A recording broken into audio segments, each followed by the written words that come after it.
नमस्कार साथियों, स्वागत है आप सभी का आपका अपना online platform RKS education official में। तो साथियों, बिहार सरकार के द्वारा BSSC के माध्यम से एक बहुत ही बड़ी वैकेंसी घोषणा कर दी गई है। और ये वैकेंसी कितना है? ये वैकेंसी जो आई है, ये जो वैकेंसी आई है कितनी आई है? तो 23,000 प्लस, लगभग 23,000 प्लस वैकेंसी आई है। तो चलिए इस वैकेंसी के बारे में चर्चा करते हैं। ये जो वैकेंसी आई है इंटर लेवल पर आई है, इसमें लेवल 2 और लेवल 3 का पोस्ट है, जिससे आप राजस्व कर्मचारी और पंचायत सचिव और अन्य लिपिक से संबंधित सभी विभागों में वैकेंसी निकाली गई है। तो देखियो, इसमें टोटल 94 विभागों वैकेंसी निकाली है, टोटल 94 डिपार्टमेंट में। तो चलिए देखते हैं कि क्या क्या बोला गया है। देखिए, बिहार कर्मचारी चयन आयोग पटना, बिहार कर्मचारी चयन आयोग पटना, विज्ञापन संख्या क्या है? 02/2023A। देखिए, ऑनलाइन रजिस्ट्रेशन आप ऑनलाइन रजिस्ट्रेशन कब से कर सकते हैं?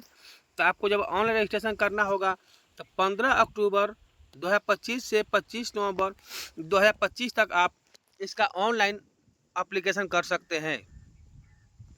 देखिए, इसका विज्ञापन संख्या क्या दिया गया है? 02/2023।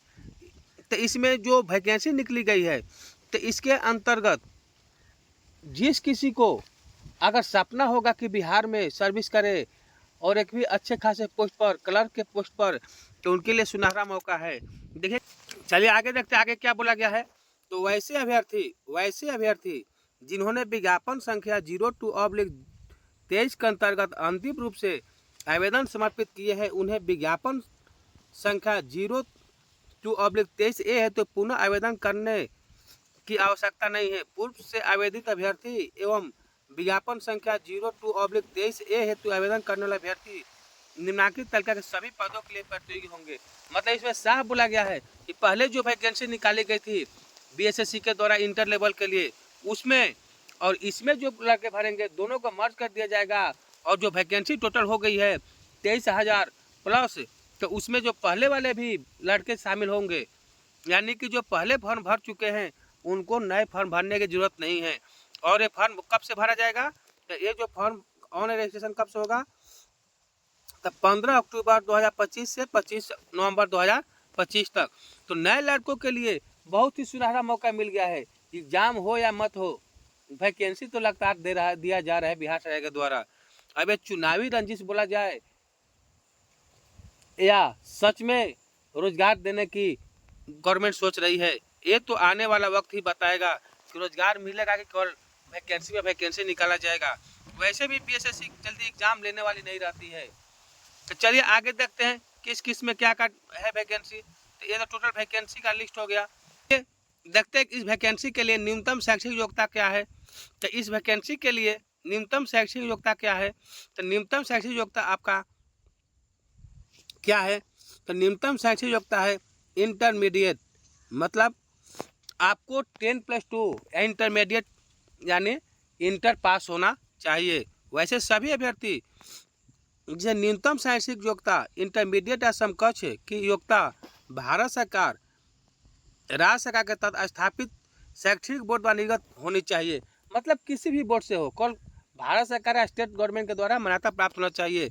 अगर वहाँ से आप इंटर किए हैं तो आप इस फॉर्म को भर सकते हैं। तकनीकी और वांछनीय योग्यता क्या है? तो तकनीकी और वांछनीय योग्यता हर पद के लिए अलग अलग है। किसी पद के लिए है, किसी पद के लिए नहीं है। तो ये तो पोस्ट वाइज पोस्ट हो गया। जिसको टाइपिंग आता होगा, हिंदी और इंग्लिश, MS वर्ड आता होगा, तो उनसे कैंडिडेट को इसमें ज़्यादा प्रॉफिट होने वाला है, क्योंकि इसमें ज़्यादातर पोस्ट वही है। आरक्षण देखिए, आरक्षण जो दिया जाएगा, देखिए आवेदन दिया जाएगा वो बिहार के मूल निवासी को दिया जाएगा। और इसके लिए आपको आवासीय प्रमाण पत्र देना होगा। देखिए साफ साफ लिखा है कि आरक्षण का लाभ राज्य सरकार के संप्रचलित आरक्षण नियमों के अनुसार और राज्य सरकार के समकक्ष, राज्य सरकार के सक्षम स्तर से निर्गत प्रमाण पत्र का आधार पर दी जाएगी। यानी कि जिसका अस्थायी निवास बिहार राज्य में है, अर्थात जो बिहार के मूल निवासी है, उन्हें ही बिहार से संबंधित जो भी आरक्षण होगा, या जाति के आधार पर हो या इकोनॉमिकल बेस के आधार पर हो, उनको ही दिया जाएगा। इनके आवेदन में दिया गया अस्थायी पता ही आरक्षण के प्रयोजन के लिए अस्थायी निवास अनुमान होगा। उक्त आरक्षण के लिए उम्मीदवारों को अस्थायी आवासीय प्रमाण पत्र प्रस्तुत करना अनिवार्य होगा। मतलब कि अगर आप आरक्षण लेना चाहते हैं तो आपको आवासीय प्रमाण पत्र देना अनिवार्य होगा। देखिए अनुसूचित जनजाति और जाति के लिए क्या देना पड़ेगा? एक देना पड़ेगा जाति प्रमाण पत्र और दूसरा अस्थायी निवास प्रमाण पत्र, ये देना होगा। पिछड़ा वर्ग कैंडिडेट के लिए क्या देना है? पिछड़ा और अति पिछड़ा वर्ग के जो भी कैंडिडेट है, क्रीमी लेयर रहित प्रमाण पत्र यानी एनसीएल देना है। उसके बाद और देखिए, आरक्षण का दावा करने वाले विवाहित महिलाओं का जाति क्रीमी लेयर रहित प्रमाण पत्र उनके पिता के नाम और पता से निर्गत होना चाहिए, न कि उसके पति के नाम से। उपयुक्त आरक्षण संबंधी सभी प्रमाण पत्र आयोग कार्यालय में प्रमाण पत्रों की समीक्षा के समय मूल रूप से प्रस्तुत नहीं करने पर आरक्षण का लाभ नहीं दिया जाएगा। मतलब कि इसमें जो भी होगा, जिसको आरक्षण लेना है वह विवाहित महिला है, तो उनको जो अपना जाति प्रमाण पत्र या एनसीएल प्रमाण पत्र जो भी देना होगा, अपने पिता के नाम और पता से बनवाएगी। अगर वो पति के नाम से बनवाती है तो उनको आरक्षण का लाभ नहीं दिया जाएगा। उसके बाद और देखिए आगे क्या लिखा हुआ है कि आरक्षण का दावा करने वाले उम्मीदवार अपनी जाति के अनुरूप पूर्ण रूप से संतुष्ट होने के पश्चात ही आरक्षण कोटि का अंकन ऑनलाइन आवेदन के संबंधित कॉलम में करेंगे। ऑनलाइन आवेदन भरते समय उसके पास आरक्षण कोटि के अनुरूप समकक्ष प्राधिकारी से निर्गत प्रमाण पत्र भौतिक रूप से उपलब्ध होना अनिवार्य है। यानी कि अगर आप जब फॉर्म भरेंगे उस समय तक आपका पास जाति निवास प्रमाण पत्र, एनसीएल, मतलब जो भी आरक्षण संबंधी या कोई भी डॉक्यूमेंट है, शैक्षणिक योग्यता हो या जाति निवास प्रमाण पत्र हो या एनसीएल हो या ईडब्ल्यूएस हो, उस समय तक आपके पास बना होना चाहिए। उसके बाद आगे चलिए देखते हैं आगे क्या बोल रहा है। तो ये तो हो गया जो ईडब्ल्यूएस वाले हैं, अपना ईडब्ल्यूएस प्रमाण पत्र देंगे। हाँ, ईडब्ल्यूएस में ध्यान दें कि ईडब्ल्यूएस के जितनी भी विवाहित महिलाएं हैं वो अपना आवासीय प्रमाण पत्र पिता के नाम और पता से बनवाए, लेकिन जो उनके साथ उनका आय प्रमाण पत्र देना रहता है उसमें वो आय प्रमाण पत्र अपने पति के नाम और पता से बनवाए। अब चलिए देखते हैं कि एज क्या है। जनरल के लिए अधिकतम उम्र 37 वर्ष है। पिछड़ा वर्ग एवं अत्यंत पिछड़ा वर्ग पुरुष और महिला दोनों के लिए 40 वर्ष। अनारक्षित महिला मतलब जनरल की महिला या ईडब्ल्यूएस हो या जनरल हो, उनके लिए भी अधिकतम उम्र 40 वर्ष है। अनुसूचित जाति एवं अनुसूचित जनजाति महिलाओं के लिए 42 वर्ष है। और सभी कोटि के दिव्यांग अभ्यर्थी, जिस कोटि के भी दिव्यांग अभ्यर्थी होंगे, जनरल के हो, ईडब्ल्यूएस के हो, बीसी के हो, ईबीसी के हो, एससी हो, एसटी हो, अपने अपने कैटेगरी में 10 वर्ष का छूट मिलेगा। और न्यूनतम एज क्या है? न्यूनतम एज है 18 वर्ष। मतलब आपका आवेदन करते समय आपका न्यूनतम एज कितना होना चाहिए? 18 वर्ष होना चाहिए। और इसमें देखिए क्या बोला गया है कि वैसे अभ्यर्थी जो 1/8/2015 को सरकार द्वारा दी गई ये जो अधिकतम उम्र है ये भी धारण करते हैं और उनके पास वांछित योग्यता भी है, शैक्षणिक योग्यता भी है, तो वैसे अभ्यर्थी भी इसको फॉर्म को भर सकते हैं।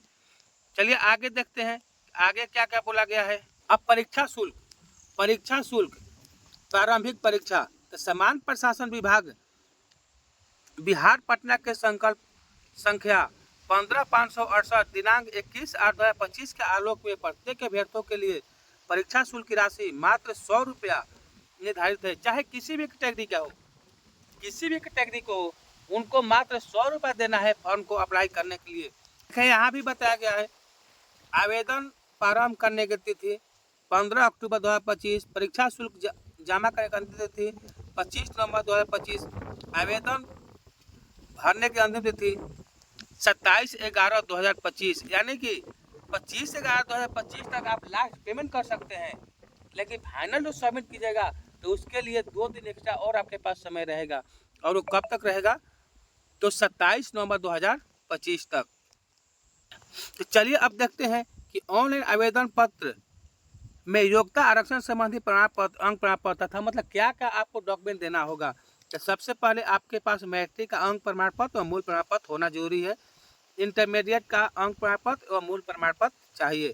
कंकड़ एवं कंप्यूटर ज्ञान से संबंधित अंक प्रमाण पत्र और मूल प्रमाण पत्र जिसके पास होगा वो देंगे, जिसके पास नहीं होगा वो नहीं देंगे। लेकिन जिसके पास होगा उसको ज़्यादा प्रॉफिट होगा, क्योंकि ज़्यादातर पोस्ट कंप्यूटर ज्ञान और टंकर से संबंधित ही है।